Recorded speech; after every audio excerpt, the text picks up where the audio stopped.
Hey everyone. Bit of a sore throat, so if I sound weird, that's why. So I just wanted to make a really quick video.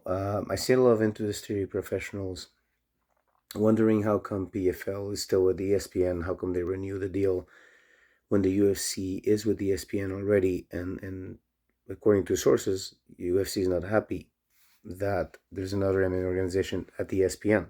They want to be the only MMA for ESPN. And this is where I think it's relevant to remember. ESPN is owned by Disney. Now, all chatter about Bob Iger and the company Disney not doing so good anymore aside, it's still Disney, it's still the mouse. And the mouse does whatever the fuck it wants. Seriously, I think people forget. Like, we're so used, following MMA, we're so used to thinking, oh, the UFC, they're the only game in town. They can do whatever they want. They make the rules. They choose what happens. But that's in the world of MMA. If you transcend the world of MMA, there's bigger fish, Disney and ESPN. So basically, what happens here is that ESPN covers all sorts of sports. They're not limited to MMA, and to a certain degree, what needs to be understood is if UFC were to leave ESPN and PFL is still on ESPN, a lot of people who started watching MMA, the UFC on ESPN, even if they weren't watching PFL so far, even if they were sticking just to UFC, is UFC leaves via streaming, a lot of these viewers are casuals. Sorry. So what's going to happen is they might continue watching MMA, but it'll be PFL because that's the one they'll have available on their streaming service. They're not going to go running after UFC.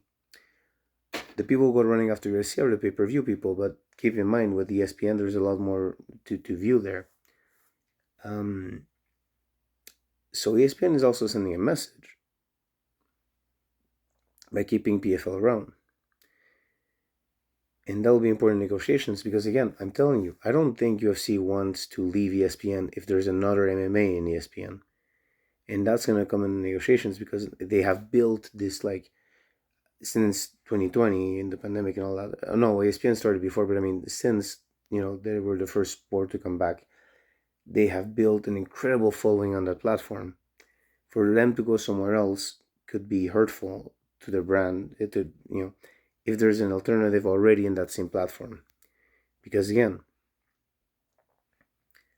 people who got used to watching MMA on ESPN, they might be watching UFC because that's the big one there. But if UFC leaves, I'm telling you, they might just stick around for PFL. And you might consider you might disagree with me, but I think it would happen in enough numbers that the UFC doesn't want that. Kind of one of those things where, you turn on Netflix and the show you used to like is no longer there. So now it's on another platform. Are you going to register to the other platform or you're just going to see what else is on Netflix, right? Along those lines. Just food for thought. I think this is the mouse sending a message to the UFC like, don't forget. Don't forget this is the House of Mouse. Anyway, thanks for watching.